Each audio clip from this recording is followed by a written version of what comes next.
Kapag nabigo ka, subukan mo ulit.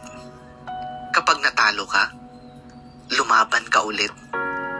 Kapag bumagsak ka, bumangon ka ulit.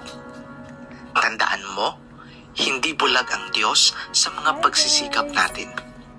Malingki na punta. Init pero okay lang.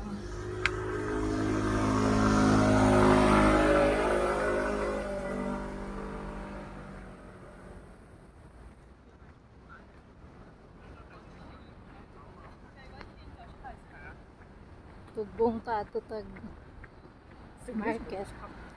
Nakita lang ko ano. Sudlan ako sa akong pamaliton nga gulay o prutas. Gulay o prutas raman akong pamaliton.